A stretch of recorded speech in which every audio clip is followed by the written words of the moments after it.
বাংলাদেশের জাতীয় মসজিদ বাইতুল মোকাররমে একটা বড় ঘটনা ঘটেছে হঠাৎ করেই কেউ বুঝে ওঠার আগে। এই ঘটনা অত্যন্ত গুরুত্বপূর্ণ। দর্শক, আপনাদেরকে আমি অনুরোধ করছি ব্যাপকভাবে শেয়ার করে মানুষকে এই বিষয়ে সচেতন করুন, জানতে দিন, জাগিয়ে উঠতে সহযোগিতা করুন।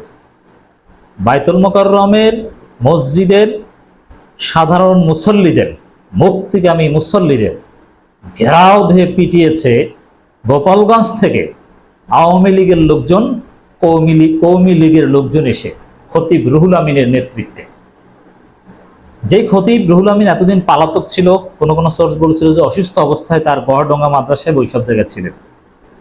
তো হঠাৎ করেই আজকে জুমার দিন সকাল থেকেই গাড়ি ভরে শত শত লোক, কোনো কোনো সোর্স আমাদেরকে বলছে 5 শতাধিক লোকের বেশি হবে, বাইতুল মোকাররমের বিভিন্ন পয়েন্টে স্থান নেয় এবং জোরালো অবস্থান নেয়। তিনি যে আজকে এই খতিব রুহুল আমিন জুমার নামাজ পড়াতে খুব মেম্বারে উঠবেন, জুমার নামাজ পড়াবেন, এরকম পরিকল্পনা এটা কেউ জানতো না বা বুঝতে পারতো না। সরল মনেই সাধারণ মানুষ বাইতুল মোকাররমে নামাজ পড়তে গিয়েছে। হঠাৎ করেই খতিব রুহুল আমিন খুতবা দিতে মেম্বারে উঠলেন। স্বাভাবিকভাবেই উত্তেজিত জনতা প্রতিবাদ করলো, আপনার কোনো অধিকার নেই জুমার নামাজ পড়ানোর। কিছু বুঝে ওঠার আগেই প্রতিবাদ করার সাথে সাথে প্রতিবাদকারী সাধারণ মুসল্লিদের উপর আওয়ামী লীগের লোকজন, গড়ডাঙ্গা মাদ্রাসা থেকে শত শত কওমি শিক্ষার্থী এসেছে, ঢাকার আরও বিভিন্ন জায়গা থেকে ফরিদউদ্দিন মাসুদের লোক, চরমনায়ের লোকজন, তারা এসেছে। তারা এসে প্রতিবাদকারী মুসল্লি যারা বাধা দিচ্ছিল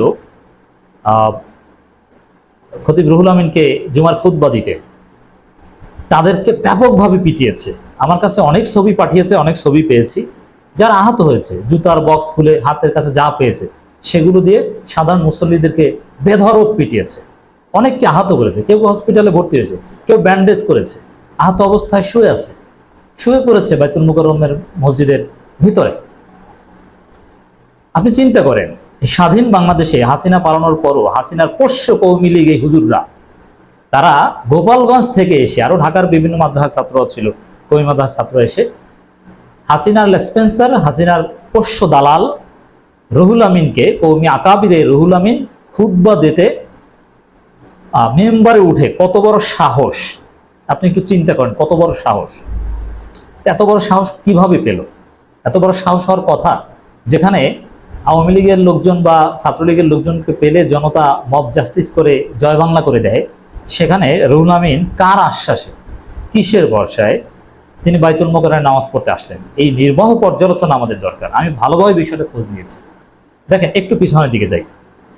আমি কিছুদিন আগেই, যে একদিন 2 দিন আগে বলেছিলাম, শায়েখে চরমনাই ফয়জুল করিমের একটা বক্তব্যের প্রতিবাদ করতে গিয়ে, যে ফরিদউদ্দিন মাসুদ আমার তালই, তিনি অসুস্থ, দোয়া করবেন, তিনি বড় আল্লামা, তিনি আল্লাহর ওলি, তিনি কথা বলেন কম, জিকির করেন বেশি। তিনি আবার আরও কিছু মুরিদ বলছে যে আল্লামা থাকলে ফরিদউদ্দিন মাসুদই আছে, তো ফরিদউদ্দিন মাসুদকে দালাল বলে, তারা ইসলামের শত্রু। চিন্তা করেন, ইসলামের শত্রুরা নাকি দালাল বলে, অথচ এই শায়েখে চরমনাইকে কেউ কিছু বলে না। আর আরিফ বিন হাবিব নামের এক উটকা ফুটকা মৌলবী, একে ছোট পেয়ে একে সবাই চেপে ধরেছে। আর ফয়জুল করিমকে কেউ কিছু বলে না। ফরিদউদ্দিন মাসুদের বিরুদ্ধে সমস্ত কওমি আলেমরা কথা বলে, দালাল বলে তাকে। আর সেই ফরিদউদ্দিন মাসুদকে দালাল বলে নাকি ইসলামের শত্রুরা। তো এই যে ঘটনা ফয়জুল করিমের, আমি তখন কি ব্যাখ্যা দিয়েছিলাম? আরিফ বিন হাবিব, ফয়জুল করিমের যে এই ফরিদউদ্দিন মাসুদকে গ্লোরিফাই করা হঠাৎ করে, আমি এটাকে বলেছিলাম এটা আওয়ামী লীগের প্রজেক্ট, এটা আওয়ামী লীগের ষড়যন্ত্র। অনেকে ভেবেছিলেন, অনেকে মন্তব্য করেছেন, এটা মনে হয় আমি কথার কথা বলছি, কিন্তু না, সুলাইমান কথার কথা বলে না। আপনি হয়তো এখন বুঝতে পারছেন না যে আমি কি বলছি, কিছুদিন পর ঠিকই বুঝবেন যে আমি কি বলেছি। এই যে 7 জানুয়ারির আগে, 7 জানুয়ারির পরে আমি বলতাম যে আওয়ামী লীগ 1 বছরের বেশি টিকবে না। আপনারা অনেকে গালাগালি করেছেন, এইসব ফাও কথা বাদ দেন, চুপ করে থাকেন, 5 বছর পর আবার ফেসবুক, ইউটিউবে আসেন। আমি বলেছিলাম বিএনপি জামাতের জন্য সুখবর, আমি বলেছিলাম জামাতের জন্য খুব শীঘ্রই বড় সুখবর আসবে, জামাত জেগে উঠবে, জামাত ব্যাপকভাবে বুস্ট করবে। অনেকেই আমার গালাগালি করেছিলেন, কি হয়েছে না? এরকম কিছুদিন পর হলে বুঝবেন। আমরা বিশ্লেষণ ঘাস খেয়ে করি না, বুঝে শুনে এলেম অর্জন করে তারপরে বিশ্লেষণ করি। তো ফরিদউদ্দিন মাসুদকে গ্লোরিফাই করেছিল একজন বিতর্কিত শাহবাগী, গ্লোরিফাই করেছিল কেন? এটা ছিল আওয়ামী লীগের একটা টেস্ট কেস, যে আওয়ামী লীগেরই লোক, আওয়ামী লীগেরই ঘনিষ্ঠ মিত্র ফয়জুল করিমের মাধ্যমে বিতর্কিত ফরিদউদ্দিন মাসুদ সম্পর্কে, মাধ্যমে ফরিদউদ্দিন মাসুদ সম্পর্কে অথবা আরিফ বিন হাবিব সম্পর্কে একটু নাড়াচাড়া দিয়ে দেখলো জনগণের রিয়াকশন কি, দেখলো যে জামাত শিবির এবং কওমিদের একটা অংশ ছাড়া তেমন কি কিছু বলে না, এর মানে বিষয়টা অনেকটা সফটার এরকম। তো এটা কেস স্টাডি করে এই চরমনাই আওয়ামী লীগ এরা মিলে মিশে তাদের মহা আকাবির আল্লামা রুহুল আমিন সাহেব, কারণ আপনি যদি আল্লামার দৃষ্টিতে বিবেচনা করেন শামসুল হক ফরিদপুরীর সন্তান বা আরো কত কিছু, তার মতো বড় আল্লামা বাংলাদেশে আছে নাকি? রুহুল আমিনের মতো নৌকায় নির্বাচন করতে চেয়েছিল, কওমি জননী উপাধি দিয়েছিল, বাইতুল মুকাররমের খতিব, এর মতো এত বড় লোক আছে, এত বড় আল্লামার আছে নাকি বাংলাদেশে? নেই।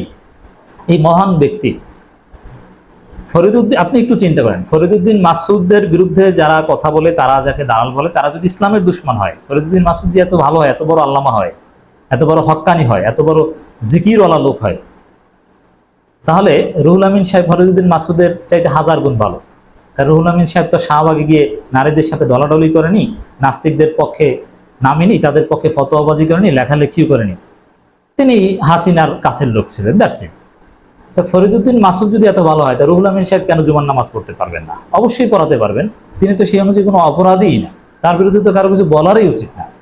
মূলত ফরিদউদ্দিন মাসউদের পক্ষে গ্লোরিফাই করা এবং রুহুল আমিন সাহেব বাইতুল মোকাররমে নামাজ পড়াতে আসবেন, এগুলো ওই আওয়ামী লীগ চরমনাই কওমি লীগ গঙের একটা পরিকল্পিত ষড়যন্ত্র। এটা চরমনাই জানতো, তারা জানে, এবং তাদের লোকজনও এই হামলাকারীদের মধ্যে আছে বলে আমার বিশ্বাস। যদি ফুটেজ দেখে দেখে ধরা হয়, চরমনাইয়ের অনেক মুরিদ এখানে ধরা পড়বে, এটা আমি নিশ্চিতভাবে বলতে পারি। এবং এই ঘটনার জন্য আমি আরও যতটুকু খোঁজ নিয়েছি, according to my analysis observation, ধর্ম উপদেষ্টা আরেক আওয়ামী লীগের দালাল, আরেক চরমনাই মানে আওয়ামী লীগের দালাল, চরমনাই কখনো আওয়ামী লীগের দালাল মুক্ত হতে পারে না। আফামা খালিদ সাহেব এই ঘটনার জন্য দায়ী। এই যে বাইতুল মুকাররমে মসজিদে হামলা, মুসল্লিদেরকে ঘেরাও করে পেটানো, গোপালগঞ্জ থেকে কওমি সন্ত্রাসীরা এসে, কওমি লীগের লোকজন এসে মুসল্লিদেরকে পিটিয়ে আবার গোপালগঞ্জে চলে গিয়েছে, গাড়ি ভরে ভরে এসেছে, আরো বিভিন্ন মাদ্রাসা থেকে কওমি লীগ আজকে তাণ্ডব চালিয়েছে, এর পেছনে ধর্ম উপদেষ্টা ডক্টর আফামা খালিদ সাহেব দায়ী। কেন দায়ী একটু খেয়াল করেন। রুহুল আমিন সাহেব এত বোকা না, এত মূর্খ না যে নিজে এমনি এমনি এসে পড়াতে চাবে। অবশ্যই আমি সুনির্দিষ্ট তথ্যের ভিত্তিতে বলছি না, কিন্তু অ্যানালজির ভিত্তিতে বলছি। আমার মনে হয় খালিদ সাহেবের সাথে যোগাযোগ করেছেন। আর আফামা খালিদ সাহেব একটু বিষয় চিন্তা করেন, আফামা খালিদ সাহেব চরমনাইয়ের একজন উপদেষ্টা, চরমনাই দলের, যে চরমনাই গত 15 বছরে 15.5 বছরে আওয়ামী লীগের সুযোগ সুবিধা পেয়ে বুস্ট করেছে এবং একেবারেই আওয়ামী লীগের সুবিধাভোগী একটা দল। সেই দলের একজন কেন্দ্রীয় উপদেষ্টা, শিক্ষা উপদেষ্টা আফামা খালিদ সাহেব, তিনি যে আওয়ামী লীগের দালাল না, এটা আপনি কোন সেন্সে বলবেন?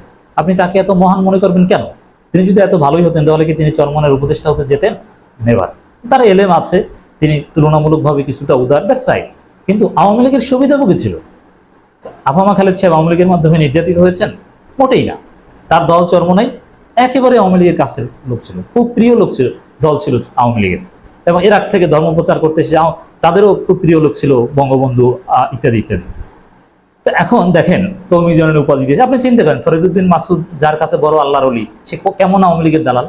আমার মনে হয় রুহুল আমিন সাহেব যেহেতু ঘনিষ্ঠ লোক আফামা খালিদ সাহেবের, তার কাছে ফোন দিয়েছেন আমার মনে হয়। আমি প্রমাণের ভিত্তিতে বলছি, আমার ধারণা যে আমি তো বাইতুল মুকাররমের খতিব, কি করা যায়? তখন তিনি বলছেন যে আসলে জনগণ যদি আপনাকে মেনে নেয়, আমার তো কিছু করার নেই।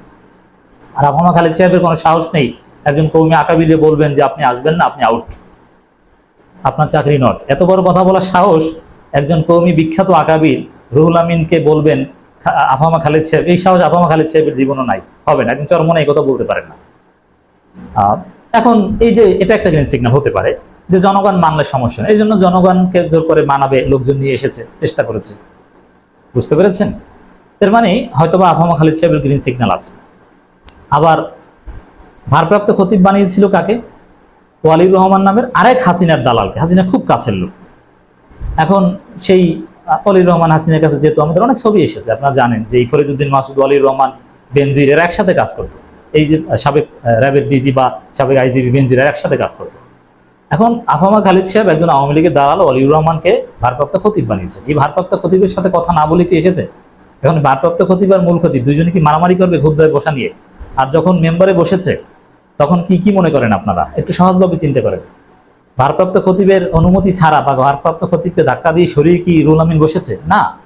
ভারপ্রাপ্ত খতিব হয়তো আশেপাশে বসেছিল, অথবা তার কনসেন্ট ছিল, তারপরে রুহুল আমিন মেম্বারে উঠেছিল। কথা বুঝতে পারছেন কিনা একটু চিন্তা করে দেখেন।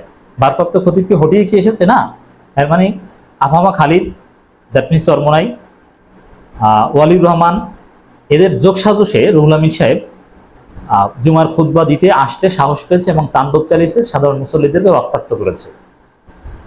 নেপথ্যে কারা আশা করি বুঝতে পেরেছেন। অতএব আমাদেরকে কি করতে হবে, আমাদের করণীয় কি? আমার প্রথম দাবি, আওয়ামী লীগের দালালি করার জন্য আওয়ামী লীগের লোকজনকে ইসলামী ফাউন্ডেশন বা এই মুজিব ফাউন্ডেশন থেকে সরাতে ব্যর্থ হওয়ার কারণে এবং আওয়ামী লীগের স্পন্সরদেরকে, হাসিনার ঘনিষ্ঠ লোকজনকে বিভিন্ন জায়গায় পদায়ন করার কারণে এবং আওয়ামী লীগের সুবিধাভোগী ডক্টর আফামা খালিদকে ধর্ম উপদেষ্টার পদ থেকে পদত্যাগ করতে হবে। আমি ব্যক্তিগতভাবে তাকে পদত্যাগ করার আহ্বান জানাই এবং আমি আগেই বলেছি তিনি ভালো হবেন না, তার নিয়োগ পক্ষপাতমূলক, তার শপথের আগেই আমি বলেছি। অনেকেই আমাকে গালাগালি করেছেন, কিন্তু এখন তো দেখছেন তিনি কি করছেন। অর্থাৎ সোলাইমান যা বলে 2 দিন পর হলেও বুঝবেন, এতে বুঝতেছেন। আফামা খালেদ সাহেবকে আমি পদত্যাগের আহ্বান জানাই।